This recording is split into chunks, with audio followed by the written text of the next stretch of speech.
Welcome to Craftlit, the podcast for crafters who love books.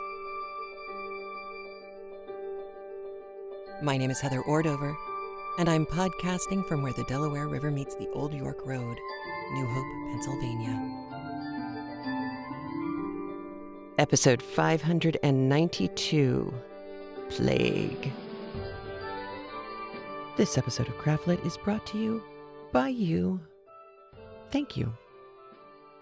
Well, hello. How are you? I have COVID.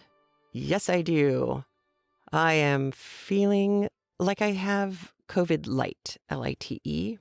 It's been like a not so bad flu, I guess. But the only reason I would link it up with flu is because of the muscle aches, not because of what I normally feel like if I get the flu.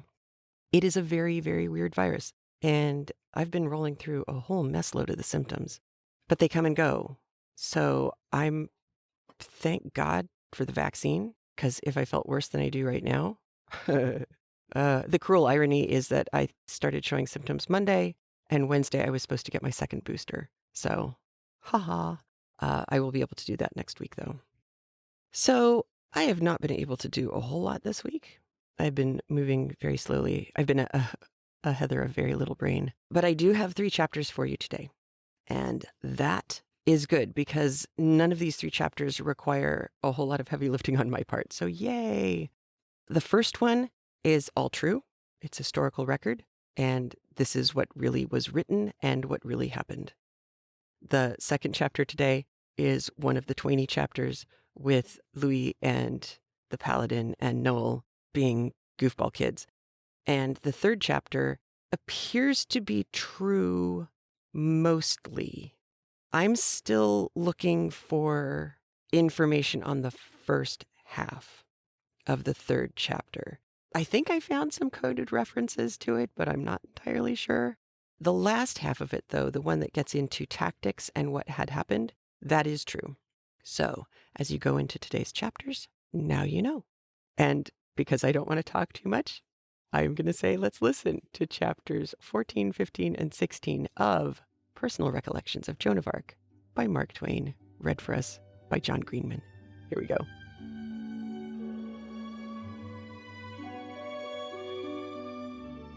Personal Recollections of Joan of Arc by Mark Twain. Volume 1, Book 2, Chapter 14, What the English Answered. She was ready, but must sit down and wait until there was an army to work with. Next morning, Saturday, April 30, 1429, she set about inquiring after the messenger who carried her proclamation to the English from Blois, the one which she had dictated at Poitiers. Here is a copy of it. It is a remarkable document, for several reasons: for its matter-of-fact directness, for its high spirit and forcible diction, and for its naive confidence in her ability to achieve the prodigious task which she had laid upon herself, or which had been laid upon her, which you please. All through it you seem to see the pomps of war and hear the rumbling of the drums. In it Joan's warrior soul is revealed, and for the moment the soft little shepherdess has disappeared from your view. This untaught country damsel, unused to dictating anything at all to anybody, much less documents of state to kings and generals, poured out this procession of vigorous sentences as fluently as if this sort of work had been her trade from childhood.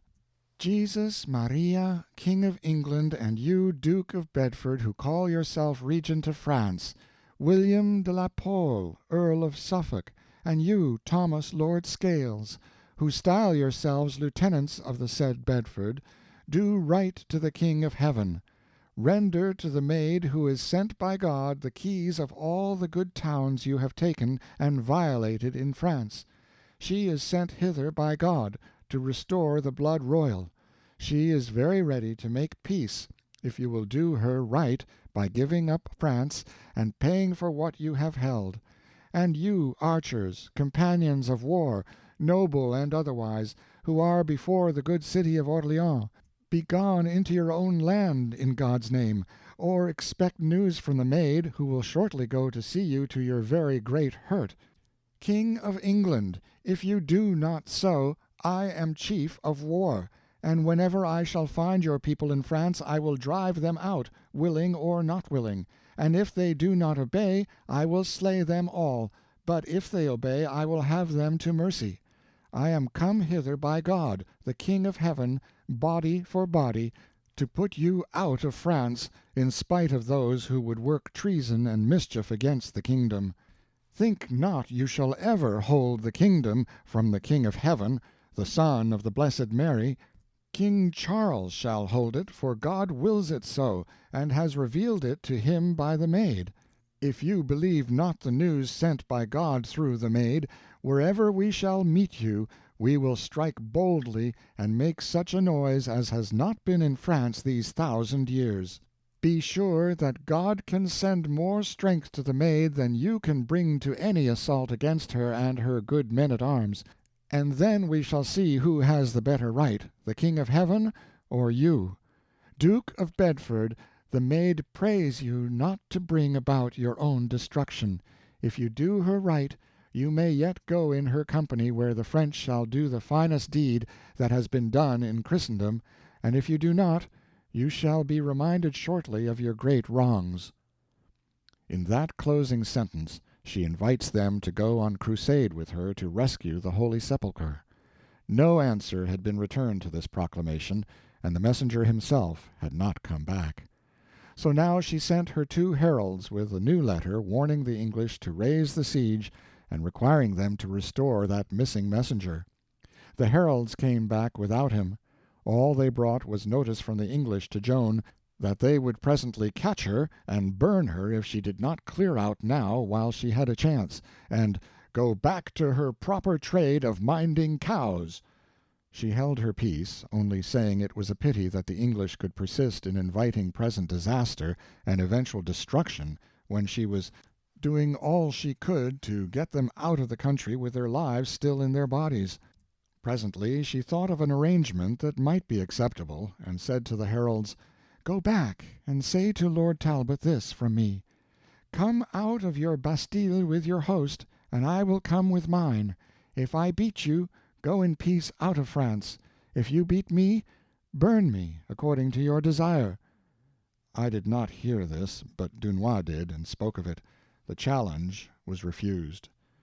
Sunday morning her Voices, or some instinct, gave her a warning, and she sent Dunois to Blois to take command of the army and hurry it to Orleans. It was a wise move, for he found Regnault de Chartres and some more of the king's pet rascals there trying their best to disperse the army, and crippling all the efforts of Joan's generals to head it for Orleans. They were a fine lot, those miscreants. They turned their attention to Dunois now, but he had balked Joan once, with unpleasant results to himself, and was not minded to meddle in that way again. He soon had the army moving. End of chapter 14. Personal Recollections of Joan of Arc by Mark Twain. Volume 1, Book 2, Chapter 15. My exquisite poem goes to smash.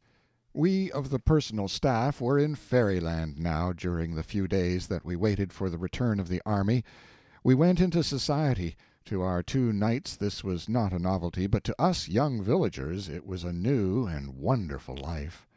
Any position of any sort near the person of the Maid of Vaucouleurs conferred high distinction upon the holder, and caused his society to be courted.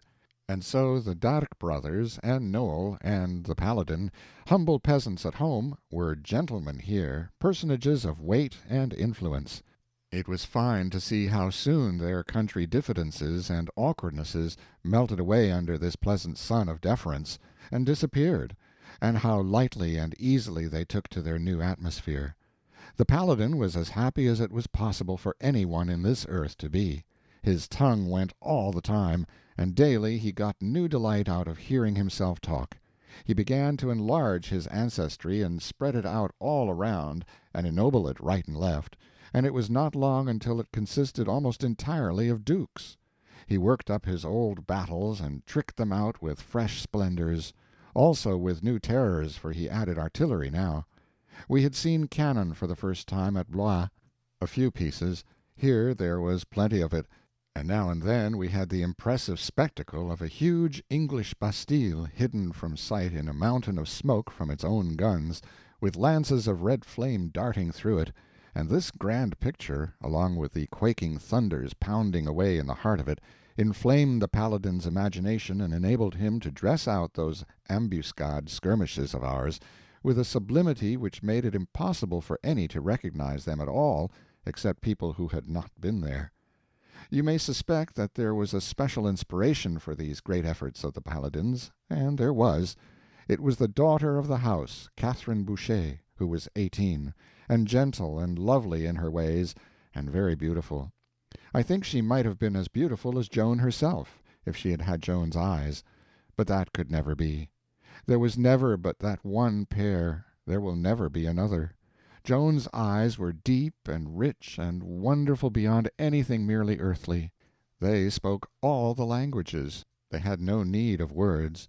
They produced all effects, and just by a glance, just a single glance, a glance that could convict a liar of his lie and make him confess it, that could bring down a proud man's pride and make him humble, that could put courage into a coward and strike dead the courage of the bravest, that could appease resentments and real hatreds, that could make the doubter believe and the hopeless hope again, that could purify the impure mind, that could persuade. There it is, persuasion. That is the word. What or who is it that it couldn't persuade? The maniac of Domremy, the fairy banishing priest, the reverend tribunal of Toul, the doubting and superstitious Laxart, the obstinate veteran of Vaucouleurs, the characterless heir of France, the sages and scholars of the Parliament and University of Poitiers, the darling of Satan, La Hire, the masterless bastard of Orleans, accustomed to acknowledge no way as right and rational but his own. These were the trophies of that great gift that made her the wonder and mystery that she was. We mingled companionably with the great folk who flocked to the big house to make Joan's acquaintance, and they made much of us, and we lived in the clouds, so to speak. But what we preferred even to this happiness was the quieter occasions, when the formal guests were gone, and the family and a few dozen of its familiar friends were gathered together for a social good time.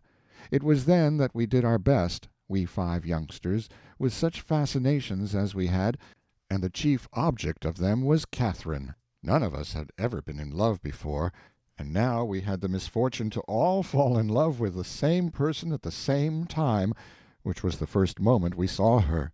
She was a merry heart and full of life, and I still remember tenderly those few evenings that I was permitted to have my share of her dear society and of comradeship with that little company of charming people. The Paladin made us all jealous the first night, for when he got fairly started on those battles of his he had everything to himself, and there was no use in anybody else's trying to get any attention. Those people had been living in the midst of real war for 7 months, and to hear this windy giant lay out his imaginary campaigns and fairly swim in blood and spatter it all around entertained them to the verge of the grave. Catherine was like to die for pure enjoyment. She didn't laugh loud, we of course wished she would, but kept in the shelter of a fan, and shook until there was danger that she would unhitch her ribs from her spine. Then, when the Paladin had got done with a battle, and we began to feel thankful and hope for a change, she would speak up in a way that was so sweet and persuasive that it rankled in me, and ask him about some detail or other in the early part of his battle which she said had greatly interested her, and would he be so good as to describe that part again, and with a little more particularity, which of course precipitated the whole battle on us again, with 100 lies added that had been overlooked before. I do not know how to make you realize the pain I suffered. I had never been jealous before, and it seemed intolerable that this creature should have this good fortune which he was so ill entitled to, and I have to sit and see myself neglected when I was so longing for the least little attention out of the 1,000 that this beloved girl was lavishing on him. I was near her and tried 2 or 3 times to get started on some of the things that I had done in those battles, and I felt ashamed of myself, too, for stooping to such a business. But she cared for nothing but his battles, and could not be got to listen, and presently when one of my attempts caused her to lose some precious rag or other of his mendacities, and she asked him to repeat, thus bringing on a new engagement, of course, and increasing the havoc and carnage tenfold, I felt so humiliated by this pitiful miscarriage of mine that I gave up and tried no more. The others were as outraged by the Paladin's selfish conduct as I was, and by his grand luck, too, of course. Perhaps, indeed, that was the main hurt. We talked our trouble over together, which was natural, for rivals become brothers when a common affliction assails them and a common enemy bears off the victory. Each of us could do things that would please and get notice if it were not for this person, who occupied all the time and gave others no chance. I had made a poem, taking a whole night to it, a poem in which I most happily and delicately celebrated that sweet girl's charms, without mentioning her name, but any one could see who was meant, for the bare title, "The Rose of Orleans," would reveal that, as it seemed to me. It pictured this pure and dainty white rose as growing up out of the rude soil of war, and looking abroad out of its tender eyes upon the horrid machinery of death, and then—note this conceit—it blushes for the sinful nature of man and turns red in a single night. Becomes a red rose, you see, a rose that was white before. The idea was my own and quite new. Then it sent its sweet perfume out over the embattled city, and when the beleaguering forces smelt it, they laid down their arms and wept. This was also my own idea, and new. That closed that part of the poem. Then I put her into the similitude of the firmament, not the whole of it, but only part. That is to say, she was the moon, and all the constellations were following her about, their hearts in flames for love of her. But she would not halt, she would not listen, for 'twas thought she loved another. 'Twas thought she loved a poor unworthy suppliant who was upon the earth, facing danger, death, and possible mutilation in the bloody field, waging relentless war against a heartless foe to save her from an all too early grave, and her city from destruction. And when the sad pursuing constellations came to know and realize the bitter sorrow that was come upon them, note this idea, their hearts broke and their tears gushed forth, filling the vault of heaven with a fiery splendor, for those tears were falling stars. It was a rash idea, but beautiful, beautiful and pathetic, wonderfully pathetic the way I had it, with the rhyme and all to help. At the end of each verse there was a two-line refrain pitying the poor earthly lover separated so far, and perhaps forever, from her he loved so well, and growing always paler and weaker and thinner in his agony as he neared the cruel grave, the most touching thing. Even the boys themselves could hardly keep back their tears, the way Noel said those lines. There were 8 four-line stanzas in the first end of the poem, the end about the rose, the horticultural end, as you may say, if that is not too large a name for such a little poem, and 8 in the astronomical end, 16 stanzas altogether, and I could have made it 150 if I had wanted to, I was so inspired, and so all swelled up with beautiful thoughts and fancies. But that would have been too many to sing or recite before a company that way, whereas 16 was just right, and could be done over again if desired. The boys were amazed that I could make such a poem as that out of my own head, and so was I, of course, it being as much a surprise to me as it could be to anybody, for I did not know that it was in me. If any had asked me a single day before if it was in me, I should have told them frankly no, it was not. That is the way with us. We may go on half of our life not knowing such a thing is in us, when in reality it was there all the time, and all we needed was something to turn up that would call for it. Indeed, it was always so with our family. My grandfather had a cancer, and they never knew what was the matter with him till he died, and he didn't know himself. It is wonderful how gifts and diseases can be concealed in that way. All that was necessary in my case was for this lovely and inspiring girl to cross my path, and out came the poem, and no more trouble to me to word it and rhyme it and perfect it than it is to stone a dog. No, I should have said it was not in me, but it was. The boys couldn't say enough about it, they were so charmed and astonished. The thing that pleased them the most was the way it would do the Paladin's business for him. They forgot everything in their anxiety to get him shelved and silenced. Noel Ragueson was clear beside himself with admiration of the poem, and wished he could do such a thing, but it was out of his line, and he couldn't, of course. He had it by heart in half an hour, and there was never anything so pathetic and beautiful as the way he recited it. For that was just his gift, that and mimicry. He could recite anything better than anybody in the world, and he could take off La Hire to the very life, or anybody else for that matter. Now, I never could recite worth a farthing, and when I tried with this poem the boys wouldn't let me finish. They would have nobody but Noel. So then, as I wanted the poem to make the best possible impression on Catherine and the company, I told Noel he might do the reciting. Never was anybody so delighted. He could hardly believe that I was in earnest, but I was. I said that to have them know that I was the author of it would be enough for me. The boys were full of exultation, and Noel said if he could just get one chance at those people it would be all he would ask. He would make them realize that there was something higher and finer than war lies to be had here. But how to get the opportunity? That was the difficulty. We invented several schemes that promised fairly, and at last we hit upon one that was sure. That was, to let the Paladin get a good start in a manufactured battle, and then send in a false call for him, and as soon as he was out of the room, have Noel take his place and finish the battle himself in the Paladin's own style, imitated to a shade. That would get great applause, and win the house's favor and put it in the right mood to hear the poem.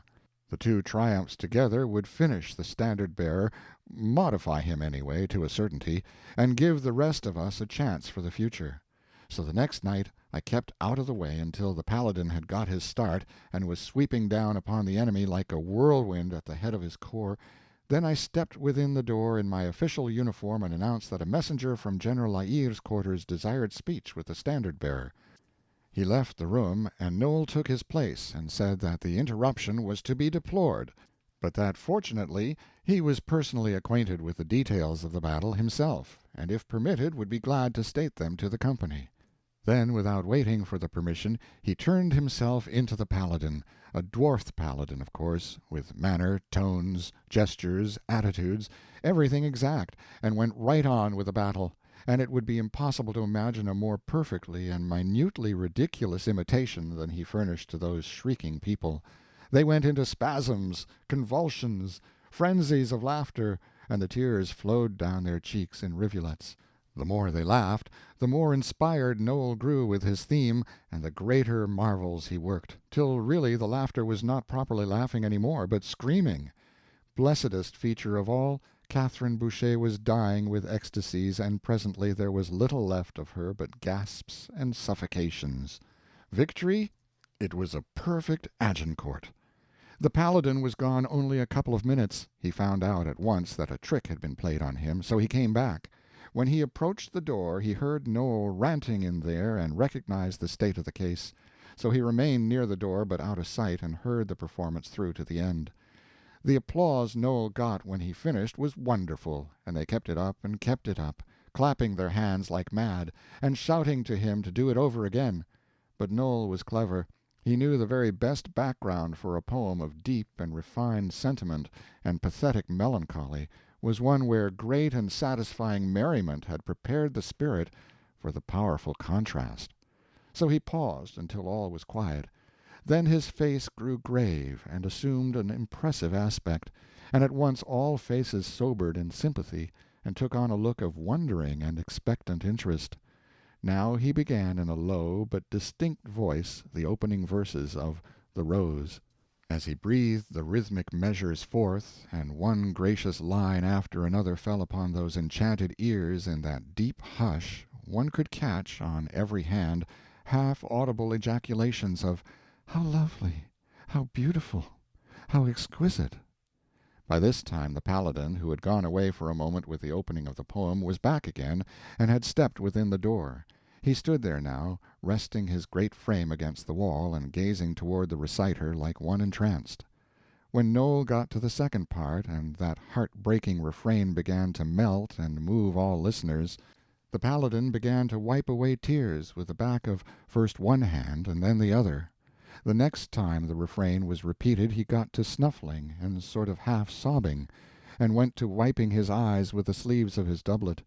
He was so conspicuous that he embarrassed Noel a little, and also had an ill effect upon the audience.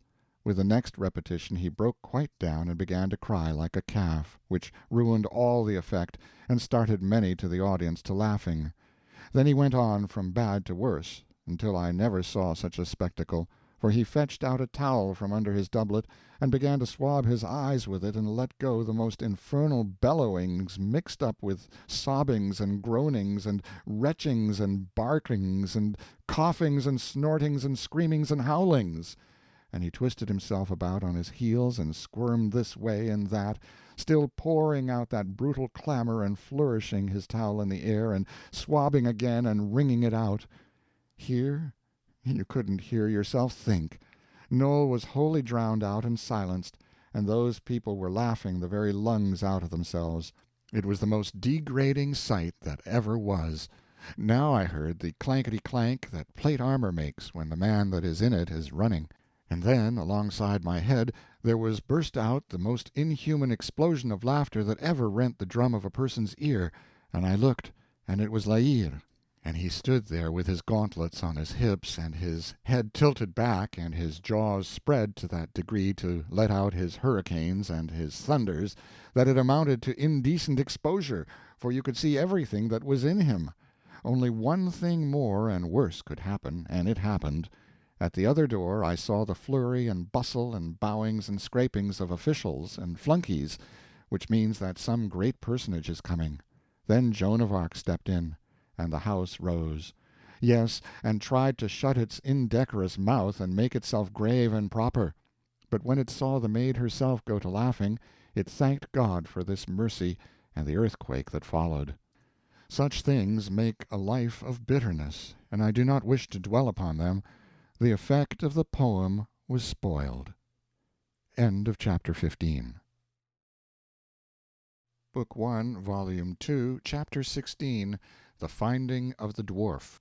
This episode disagreed with me, and I was not able to leave my bed the next day. The others were in the same condition. But for this, one or another of us might have had the good luck that fell to the Paladin's share that day.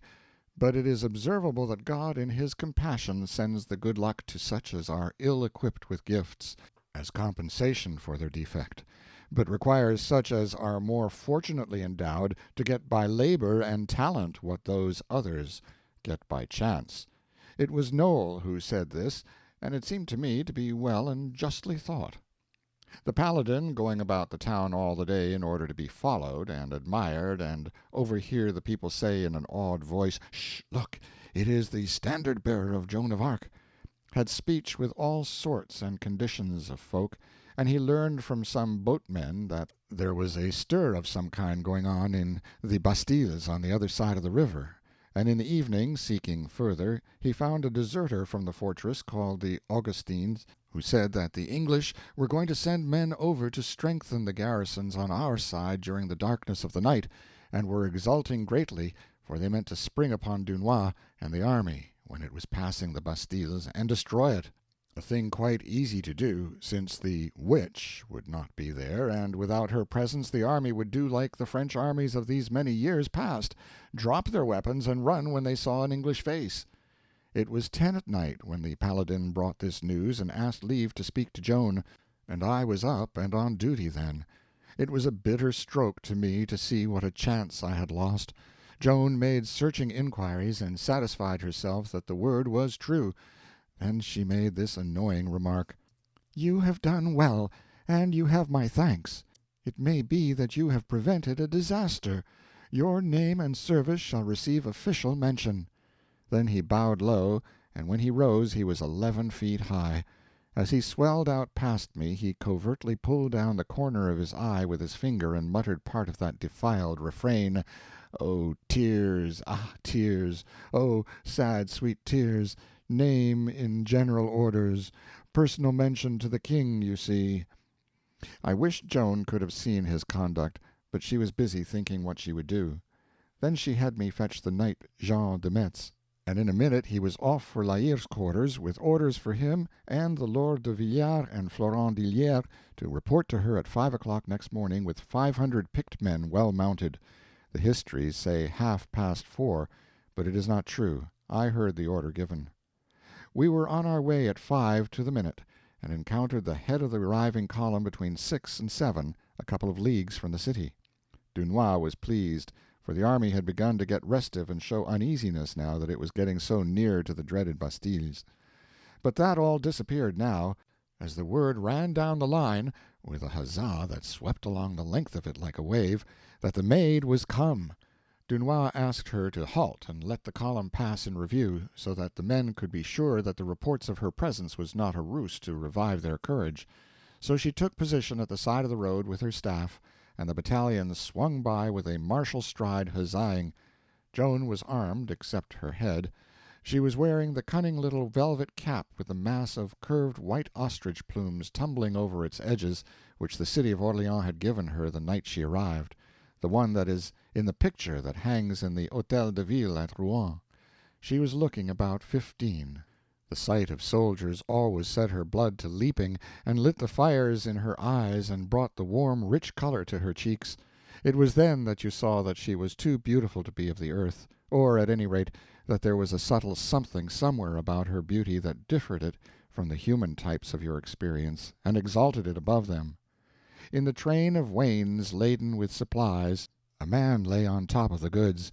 He was stretched out on his back, and his hands were tied together with ropes, and also his ankles. Joan signed to the officer in charge of that division of the train to come to her, and he rode up and saluted. "What is he that is bound there?" she asked. "A prisoner, General." "What is his offense?" "He is a deserter." "What is to be done with him?" "He will be hanged, but it was not convenient on the march, and there was no hurry." "Tell me about him." "He is a good soldier, but he asked leave to go and see his wife, who was dying, he said, but it could not be granted, so he went without leave. Meanwhile the march began, and he only overtook us yesterday evening." "Overtook you? Did he come of his own will?" "Yes, it was of his own will." "He a deserter? Name of God! Bring him to me." The officer rode forward and loosed the man's feet and brought him back with his hands still tied. What a figure he was, a good 7 feet high, and built for business. He had a strong face. He had an unkempt shock of black hair which showed up a striking way when the officer removed his morion for him. For weapon he had a big axe in his broad leathern belt. Standing by Joan's horse, he made Joan look littler than ever, for his head was about on a level with her own. His face was profoundly melancholy. All interest in life seemed to be dead in the man. Joan said, "Hold up your hands." The man's head was down. He lifted it when he heard that soft, friendly voice, and there was a wistful something in his face which made one think that there had been music in it for him, and that he would like to hear it again. When he raised his hands, Joan laid her sword to his bonds, but the officer said with apprehension, "Ah, madam, my general." "What is it?" she said. "He is under sentence." "Yes, I know. I am responsible for him." And she cut the bonds. They had lacerated his wrists, and they were bleeding. "Ah, pitiful," she said. "Blood. I do not like it." And she shrank from the sight, but only for a moment. "Give me something, somebody, to bandage his wrists with." The officer said, "Ah, my general, it is not fitting. Let me bring another to do it." "Another? De par le Dieu, you would seek far to find one that can do it better than I, for I learned it long ago among both men and beasts, and I can tie better than those that did this. If I had tied him, the ropes had not cut his flesh." The man looked on silent while he was being bandaged, stealing a furtive glance at Joan's face occasionally, such as an animal might that is receiving a kindness from an unexpected quarter, and is gropingly trying to reconcile the act with its source. All the staff had forgotten the huzzaing army drifting by in its rolling clouds of dust, to crane their necks and watch the bandaging as if it was the most interesting and absorbing novelty that ever was. I have often seen people do like that, get entirely lost in the simplest trifle when it is something that is out of their line. Now there in Poitiers once I saw 2 bishops and a dozen of those grave and famous scholars grouped together watching a man paint a sign on a shop. They didn't breathe. They were as good as dead. And when it began to sprinkle they didn't know it at first. Then they noticed it, and each man hove a deep sigh and glanced up in a surprised look as wondering to see the others there, and how he came to be there himself. But that is the way with people, as I have said. There is no way of accounting for people. You have to take them as they are. "There, said Joan at last, pleased with her success. "Another could have done it no better, not as well, I think. Tell me, what is it you did? Tell me all." The giant said, "It was this way, my angel. My mother died, then my 3 little children, one after the other, all in 2 years. It was the famine. Others fared so. It was God's will. I saw them die. I had that grace, and I buried them. Then, when my poor wife's fate was come, I begged for leave to go to her, she who was so dear to me, she who was all I had. I begged on my knees, but they would not let me. Could I let her die, friendless and alone? Could I let her die, believing I would not come? Would she let me die, and she not come, with her feet free to do it if she would, and no cost upon it but only her life? Ah, she would come. She would come through the fire. So I went. I saw her. She died in my arms. I buried her. Then the army was gone. I had trouble to overtake it, but my legs are long, and there are many hours in a day. I overtook it last night." Joan said musingly, as if she were thinking aloud, "It sounds true. If true, it were no great harm to suspend the law this one time. Any would say that. It may not be true, but if it is true—" She turned suddenly to the man and said, "I would see your eyes. Look up." The eyes of the two met, and Joan said to the officer, "This man is pardoned. Give you good day, you may go." Then she said to the man, "Did you know it was death to come back to the army?" "Yes," he said, "I knew it." "Then why did you do it?" The man said, quite simply, "Because it was death. She was all I had. There was nothing left to love." Ah, yes, there was. France. The children of France have always their mother. They cannot be left with nothing to love. You shall live, and you shall serve France. "I will serve you." You shall fight for France. "I will fight for you." You shall be France's soldier. "I will be your soldier." You shall give all your heart to France. "I will give all my heart to you, and all my soul, if I have one, and all my strength, which is great, for I was dead and am alive again. I had nothing to live for, but now I have. You are France for me. You are my France, and I will have no other." Joan smiled, and was touched and pleased at the man's grave enthusiasm, solemn enthusiasm, one may call it, for the manner of it was deeper than mere gravity, and she said, "Well, it shall be as you will. What are you called?" The man answered with unsmiling simplicity, "They call me the Dwarf, but I think it is more in jest than otherwise." It made Joan laugh, and she said, "It has something of that look, truly. What is the office of that vast axe?" The soldier replied with the same gravity, which must have been born to him, it sat upon him so naturally, "It is to persuade persons to respect France." Joan laughed again, and said, "Have you given many lessons?" Indeed, yes, many." "The pupils behaved to suit you afterward?" "Yes, it made them quiet, quite pleasant and quiet." "I should think it would happen so. Would you like to be my man-at-arms, orderly, sentinel, or something like that?" "If I may." "Then you shall. You shall have proper armor, and shall go on teaching your art. Take one of those led horses there, and follow the staff when we move." That is how we came by the Dwarf, and a good fellow he was. Joan picked him out on sight, but it wasn't a mistake. No one could be faithfuler than he was, and he was a devil and the son of a devil when he turned himself loose with his axe. He was so big that he made the Paladin look like an ordinary man. He liked to like people, therefore people liked him.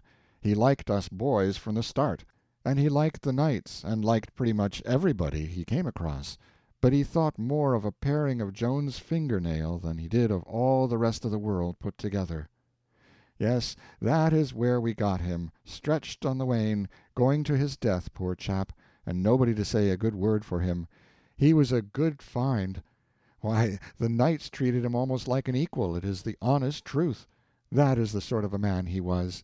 They called him the Bastille sometimes, and sometimes they called him Hellfire, which was on account of his warm and sumptuous style in battle, and you know they wouldn't have given him pet names if they hadn't had a good deal of affection for him. To the dwarf, Joan was France, the spirit of France made flesh. He never got away from that idea that he had started with, and God knows it was the true one. That was a humble eye to see so great a truth where some others failed. To me that seems quite remarkable. And yet, after all, it was, in a way, just what nations do. When they love a great and noble thing, they embody it. They want it so that they can see it with their eyes, like liberty, for instance. They are not content with the cloudy abstract idea, they make a beautiful statue of it. And then their beloved idea is substantial, and they can look at it and worship it. And so it is, as I say. To the dwarf, Joan was our country embodied, our country made visible flesh cast in a gracious form. When she stood before others, they saw Joan of Arc, but he saw France. Sometimes he would speak of her by that name. It shows you how the idea was embedded in his mind, and how real it was to him. The world has called our kings by it, but I know of none of them who has had so good a right as she to that sublime title. When the march past was finished, Joan returned to the front and rode at the head of the column. When we began to file past those grim bastilles, and could glimpse the men within, standing to their guns and ready to empty death into our ranks, such a faintness came over me, and such a sickness, that all things seemed to turn dim and swim before my eyes. And the other boys looked droopy too, I thought, including the Paladin, although I do not know this for certain, because he was ahead of me and I had to keep my eyes out toward the Bastille side, because I could wince better when I saw what to wince at. But Joan was at home, in paradise, I might say. She sat up straight, and I could see that she was feeling different from me. The awfulest thing was the silence. There wasn't a sound but the squeaking of the saddles, the measured tramplings, and the sneezing of the horses, afflicted by the smothering dust clouds which they kicked up. I wanted to sneeze myself, but it seemed to me that I would rather go unsneezed, or suffer even a bitterer torture, if there is one, than attract attention to myself. I was not of a rank to make suggestions, or I would have suggested that if we went faster we should get by sooner. It seemed to me that it was an ill-judged time to be taking a walk.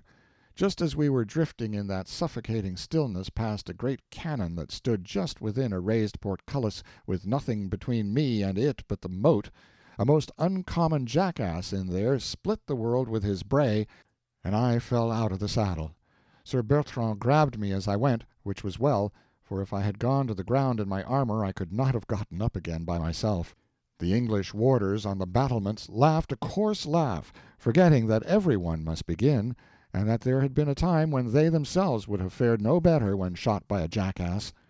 The English never uttered a challenge nor fired a shot. It was said afterward that when their men saw the maid riding at the front and saw how lovely she was, their eager courage cooled down in many cases and vanished in the rest, they feeling certain that the creature was not mortal, but the very child of Satan, and so the officers were prudent and did not try to make them fight. It was said also that some of the officers were affected by the same superstitious fears. Well, in any case, they never offered to molest us, and we poked by all the grisly fortresses in peace.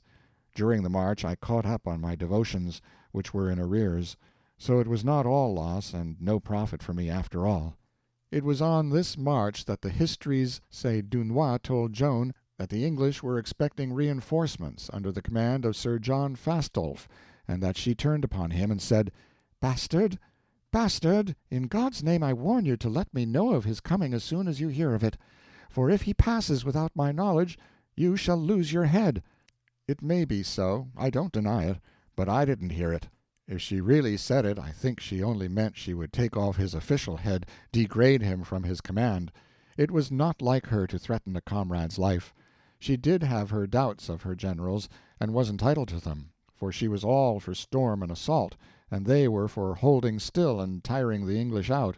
Since they did not believe in her way, and were experienced old soldiers, it would be natural for them to prefer their own, and try to get around carrying hers out. But I did hear something that the histories didn't mention and don't know about. I heard Joan say that now that the garrisons on the other side had been weakened to strengthen those on our side, the most effective point of operation had shifted to the south shore. So she meant to go over there and storm the forts which held the bridge end, and that would open up communication with our own dominions and raise the siege. The generals began to balk privately, right away, but they only baffled and delayed her, and that for only 4 days. All Orleans met the army at the gate and huzzaed it through the bannered streets to its various quarters, but nobody had to rock it to sleep. It slumped down dog-tired, for Dunois had rushed it without mercy, and for the next 24 hours it would be quiet, all but the snoring. End of chapter 16. So you may wonder, why did the English not fire on them? Joan and her group is just hoofing it along, walking alongside British forces, and the answer is twofold. The French evidently thought that it was because the English were overwhelmed by Joan. That was probably not true. The fact that many of them may have been superstitious about Joan, that is probably true. But the leadership of the British and Burgundian troops were very scornful of Joan and liked to call her a whore and things like that, and which will come up again later. There are two other really solid reasons for why the English didn't attack. One, they were waiting for more troops, so they didn't pull a General Custer or a Battle of the Herrings. They didn't move when they were not supposed to move. They stood their ground and stayed there, and that was good. John Fastolf, who I thought was being mispronounced. I thought it was Falstaff until I went back and looked at the text. No, it's Fastolf. It's very hard to say that. He was the one that they were waiting for, and he took considerably longer than he was supposed to. They thought he was going to be there in a couple days. He took a month. So, oops. But because they were waiting, it also worked in the French's favor that the French went by quietly. They didn't want to make offense. They didn't, accidentally fire an arrow into the English. They just went quietly on their way. And because of that, the English were totally chill with just not attacking and waiting until their people got there. So that actually did happen. And the letter, the first, I think there are 3 letters that Joan wrote to the English.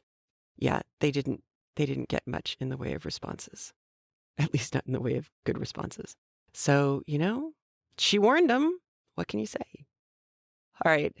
I know that's weird, but that really does do it for me. I need to go and get some tea, obviously. Or maybe I'll get hot lemonade. Hot lemonade sounds really good today. Maybe I'll do that. And then I check in with my doctor today in 10 minutes, and she'll decide if I'm going to get monoclonals. So we shall see.